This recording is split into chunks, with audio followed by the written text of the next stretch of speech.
Buenos días, profesor Luis González Fuentes.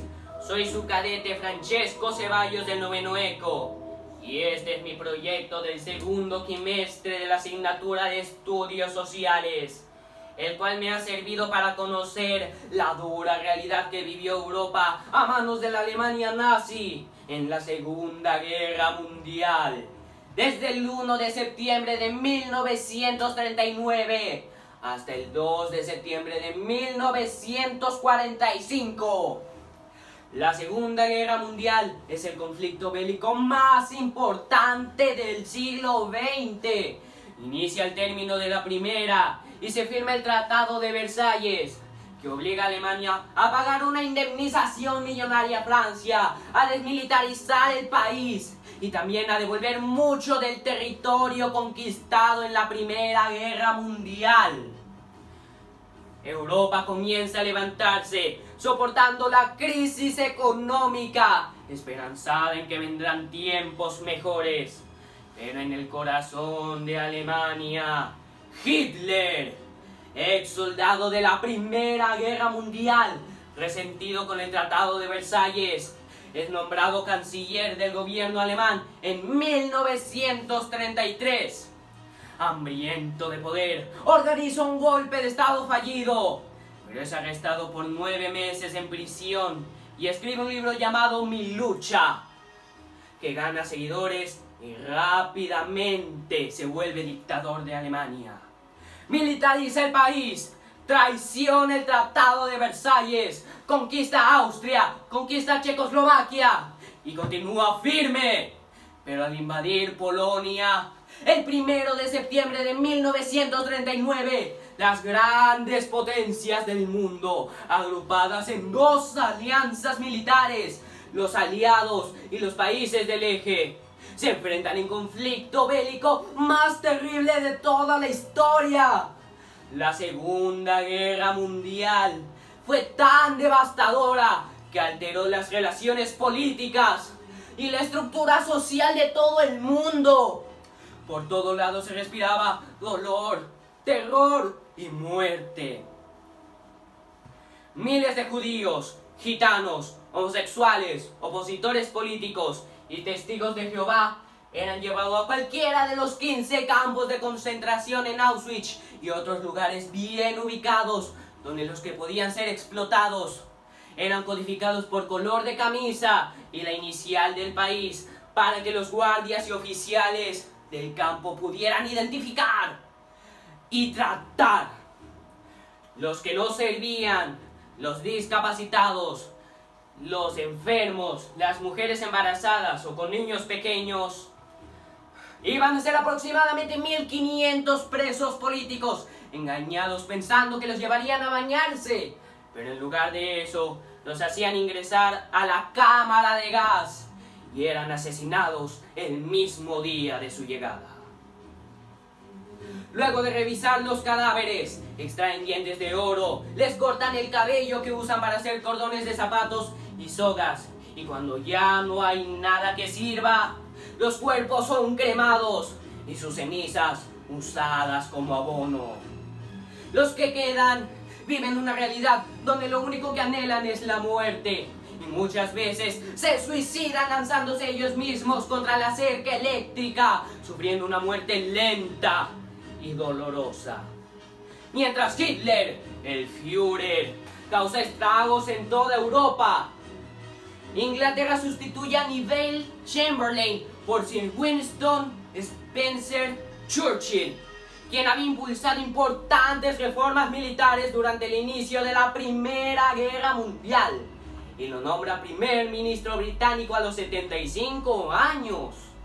Conquista la inmortalidad política al convertirse en la voz de la conciencia de Inglaterra, luego de compartir con gente del pueblo en el tren subterráneo, donde confirma que prefieren mantenerse dignos antes que claudicar ante Hitler. Y cuando sus compañeros y consejeros deciden rendirse ante Alemania, Churchill sacude el espíritu del pueblo en un discurso en la Cámara de los Comunes del Parlamento inglés, y con su lema "Sangre, sudor y lágrimas", logra inyectar gran energía y valor en el alma de cada persona que lo escucha por la radio en cada lugar de Inglaterra, y con su heroica intervención lleva a Gran Bretaña y sus aliados a una emocionante victoria. Las tropas soviéticas y polacas capturan Berlín y Alemania se rinde el 8 de marzo de 1945. La Segunda Guerra Mundial termina en Europa, pero Japón no pensaba igual. Recapitulemos. Japón entró en conflicto desde la Primera Guerra Mundial, queriendo expandirse en China y Oriente, temiendo que Estados Unidos y sus aliados apoyen a Inglaterra en su contra.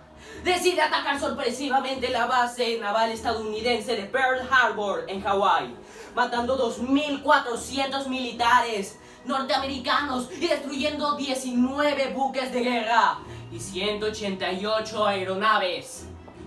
¡Pero falló! Porque Estados Unidos hasta entonces se había mantenido neutral en el conflicto bélico. Pero luego del ataque a Pearl Harbor, declaró la guerra a Japón el 8 de diciembre de 1941. Capturó 12.000 japoneses residentes en el país y los encerró en campos de concentración de la zona occidental y Arkansas. Y en agosto de 1945 lanzó 2 bombas atómicas sobre Hiroshima y Nagasaki, 2 ciudades de Japón. La primera, Little Boy, causó una explosión que generó una ola de calor de más de 4.000 grados centígrados en un radio aproximado de 4.5 kilómetros.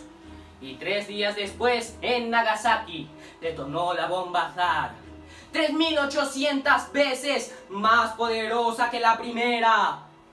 Y el 14 de agosto de 1945, Japón se rinde formalmente, finalizando la Segunda Guerra Mundial. El 10 de febrero de 1945 se firma la tan anhelada paz en el Tratado de París.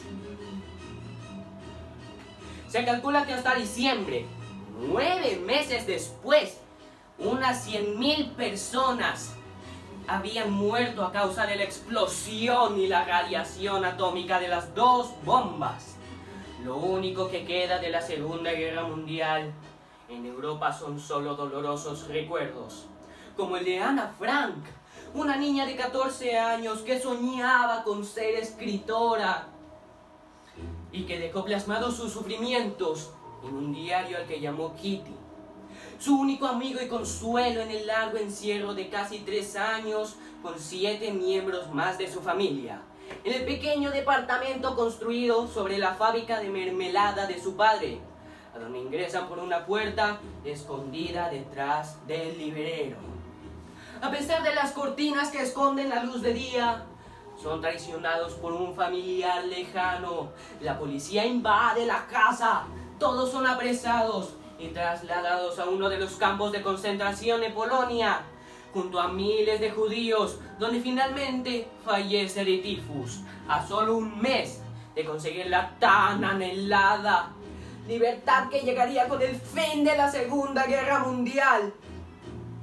El único sobreviviente de la familia es Otto, su padre, quien hace realidad el sueño de su hija de convertirse en escritora, publicando El diario de Ana Frank, uno de los libros más vendidos de todos los tiempos. A la entrega de este proyecto final, en un año escolar diferente por la pandemia del coronavirus, se cumplirían 75 años, 9 meses y 6 días de la firma del Tratado de París, cuando el mundo pudo liberarse por fin de 6 horribles años y un día en que Europa y el mundo se bañarían de sangre de gente inocente por el capricho de solo un hombre, un alemán enfermo de poder, llamado Hitler. Muchas gracias.